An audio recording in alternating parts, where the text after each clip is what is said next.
በየቀኑ በቢሊዮን የሚቆጠሩ ሰዎች ማክዶናልድ ደጃፍ ይቆማሉ። ለብዙዎቻችን ማክዶናልድ ማለት በርገር፣ ጥብስ፣ ድንችና የቀዘቀዘ መጠጥ ማለት ነው። ነገር ግን አንድ እውነት ልንገራችሁ፣ ማክዶናልድ ስለ ምግብ ግድ የለውም። ይህ ድርጅት በዓለም ላይ ካሉ ትልቅ የሪል ስቴት ባለቤቶች አንዱ ነው። ከካቶሊክ ክርስቲያን ቀጥሎ በዓለም ላይ እጅግ ውድ የሆነ መሬቶችን የተቆጣጠረ ግዙፍ የንብረት አውታር ነው። ታዲያ ለምን በርገር መሸጥ አስፈለገው? ለምንስ ይህንን ሚስጥር ከዓለም ደበቀ? ዛሬ በፋክት ከበርገር ማሸጊያው ጀርባ ያለው ቢሊየን ዶላር ሴራ እናያለን።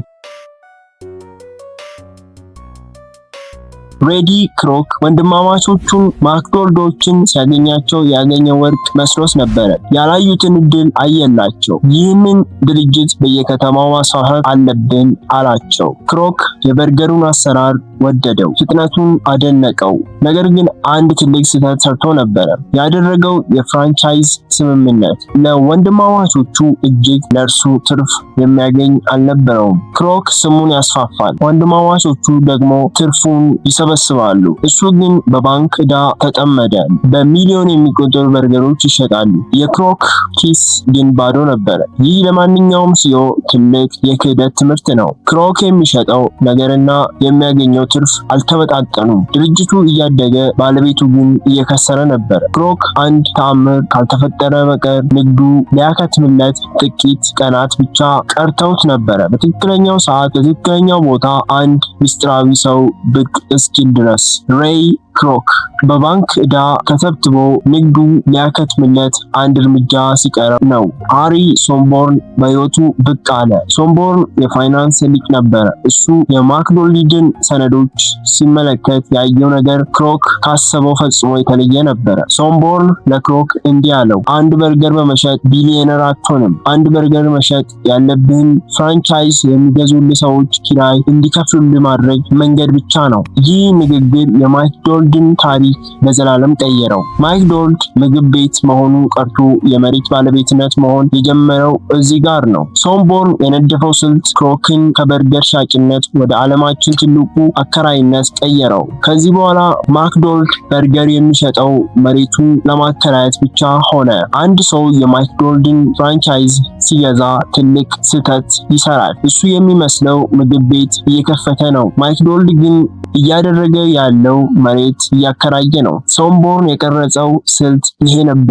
ማክዶናልድ መሬቱን ይገዛል፣ ህንፃውን ይገነባል፣ ለዚያም ፍራንቻይዝ ለገዛው ሰው በከፍተኛ ዋጋ ይከራያል። ይህ ማለት ፍራንቻይዝ ገዢው ሁለት ቤቶች አሉት ማለት ነው። አንደኛው ለበርገሩ የሚከፍለው ሮያሊቲ ሲሆን፣ በሁለተኛው ከባዱ ደግሞ በየወሩ የሚከፍለው የመሬት ኪራይ ነው። በርገሩ ባይሸጥ፣ ደንበኛው ባይመጣ ማክዶናልድ ግድ የለውም፣ ምክንያቱም እሱ አከራይ ነው። ኪራዩ ደግሞ በማንኛውም ሁኔታ መከፈል አለበት። ማክዶናልድ የራሱን ደንበኞች ፍራንቻይዝ ገዢዎች ወደ ተከራይነት ቀየራቸው። ይህ ድርጅት ከምግብ ሽያጭ ውጣ ውረድ ነፃ እንዲሆን አደረገው። ምግብ ቤቱ ቢከስር እንኳን መሬቱና ህንፃው ግን ሁልጊዜ የማክዶናልድ ንብረቶች ናቸው። ወጥመዱ ተዘርግቷል። ማክዶናልድ ደግሞ በዓለም ላይ ትልቁ ሪል ስቴት ኢምፓየር ለመሆን የጀመረውን እርምጃ ተራምዷል። ማክዶናልድ መሬት ሲገዛ ዝም ብሎ በዘፈቀደ አይመርጥም። እያንዳንዱ ሴንቲሜትር በከፍተኛ ጥንቃቄና ጥናት የተመረጠ ነው። ድርጅቱ በዓለም ላይ ካሉ ትልቅ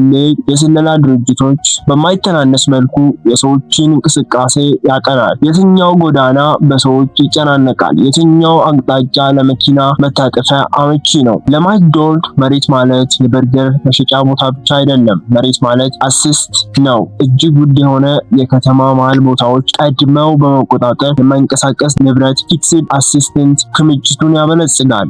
አንድ የማክዶናልድ ሱቅ ከጎረቤቱ ሱቅ የሚለየው በሚሸጠው በርገር ሳይሆን በቆመበት መሬት ዋጋ ነው። ማክዶናልድ በርገር የሚሸጠው በሪል ስቴት ዓለም ውስጥ ትራፊክ ለመፍጠር ነው። መሬቱ በቆየ ቁጥር ዋጋው ይጨምራል፣ ኪራዩ ያድጋል። በርገር ባይሸጥ እንኳን ያ በከተማው መሃል የተያዘው መሬት በየሰኮንዱ ሀብት እያመረተ ነው። ማክዶናልድ የሚሸጠው ምግብ ሳይሆን ተፈላጊ ቦታ ነው። እውነተኛ ጦርነት የሚካሄደው በኩሽናው ውስጥ ሳይሆን በከተማ የመሬት ካርታ ላይ ነው። ሬድ ክሮክ አሁን በቂ ገንዘብ አለው። ከሃሪ ሶምቦርን ጋር በመሆን የገነባው የሪል ስቴት ኢምፓየር ወንድማማቾቹ ካሰቡት በላይ ግዙፍ ሆኗል። ክሮክ አንድ ነገር ብቻ ቀረው፣ የማክዶናልድ ወንድማማቾችን ከታሪክ ገጽ ማጥፋት። የ2.7 ሚሊዮን ዶላር ድርድር ሲቀርብ ወንድማማቾቹ ከገንዘቡ ባሻገር የንግድ ስማቸውን፣ ኩራታቸውን እንደሚነጠቁ አልገባቸውም ነበር። ክሮክ ግን ጨካኝ ነበረ።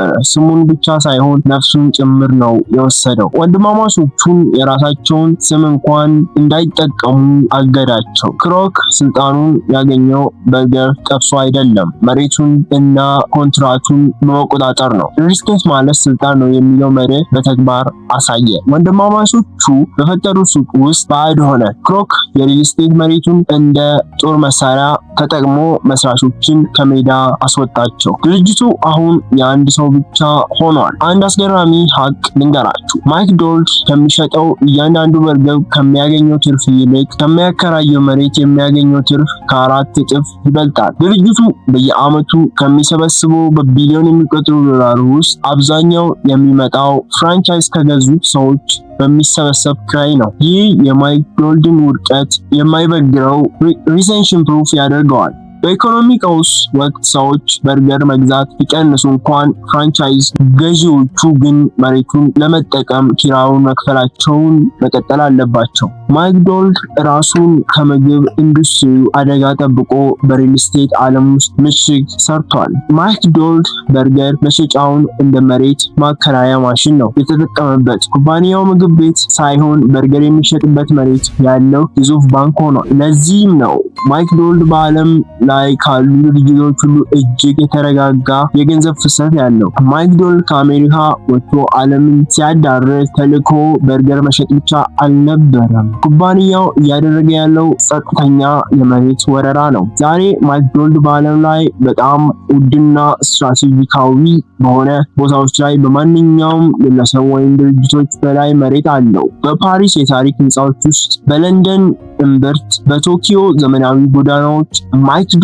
በበርገር ስም የዓለም መሬት ተቆጣጥሯል። ይህ ድርጅት ምግብ ቤት ሳይሆን በዓለም ዙሪያ ቅርንጫፎች ያሉት ግዙፍ የሪል ስቴት መንግስት ነው። በርገሩ ደንበኞችን ወደ መሬት ለመሳብ የሚጠቀምበት ማጥመጃ ቤንት ብቻ ነው። ምግቡ እንደየሀገሩ ባህል ሊቀየር ይችላል። የመሬቱ ዋጋ ግን ሁልጊዜም ወደ ላይ ነው። ማክዶናልድ የዓለምን ካርታ ወደ ራሱ የሀብት ማህደር ቀይሮታል። ብዙ ሰዎች ማክዶናልድን ሲተቹ ምግቡ ጤናማ አይደለም ወይም ጣዕሙ ያንን ያህል አይደለም ይላሉ። ነገር ግን ማክዶናልድ ለዚህ ትችት ግድ የለውም። ለምን መሰላችሁ? ምክንያቱም ማክዶናልድ የሚሸጠው ምግብ ሳይሆን ቦታ ነው። ሰዎች ማክዶናልድን የሚገዙት ምርጥ በርገር ፍለጋ ሳይሆን በቆሙበት ቦታ ሁሉ ማክዶናልድ ስላለ ነው። ይህንን የሪል ስቴት ስልቱ የፈጠረለት ታላቅ መከላከያ ነው። ማክዶናልድ በጣም ውድቅና ቁልፍ ቦታዎችን ስለተቆጣጠረ ደንበኞቹን በምቾት ምክንያት ወደሱ መምጣታቸው አይቀርም። ምግቡ መጥፎ ማድረግ ቢችል እንኳን ቦታውን ግን ማንም ሊቀማው አይችልም። ይህ የንግድ ስልት የማሸነፍ ኢንዲስትሪቢዩተብል ያደርገዋል። ማክዶናልድ በሪል ስቴት ዓለም ውስጥ የገነባው ምሽግ በምግብ ዓለም ውስጥ ካለው ማንኛውም ተቃርኖ ይጠብቀዋል። ማክዶናልድ ምግብ ቤት ሳይሆን በበርገር ሽታ የተሸፈነ ቢሊዮን ዶላር የሚያመነጭ ሪል ስቴት ማሽን ነው። ይህ ስልት ነው ድርጅቱን ለዓመታት በአንደኝነት ያቆየው። ስኬት የሚመጣው ጠንክሮ በመስራት ብቻ ሳይሆን ጨዋታውን የሚካሄድበትን ሜዳ በመቆጣጠር ጭምር ነው። የማክዶናልድን ድብቅ የንግድ ስልት ያየንበት ጉዟችን እዚህ ላይ ያበቃል። ይህ ቪዲዮ ከወደዳችሁ ላይክ ማድረጋችሁን እና ለጓደኞቻችሁ ሼር በማድረግ እኛን ሰፖርት ማድረግ ትችላላችሁ። ይሄ ፋክት ነበረ። በሌላ አስደንጋጭ የቢዝነስ ምስጢር ይዘን እስከምንመጣ ድረስ በስኬት መንገድ ላይ ተጓዙ።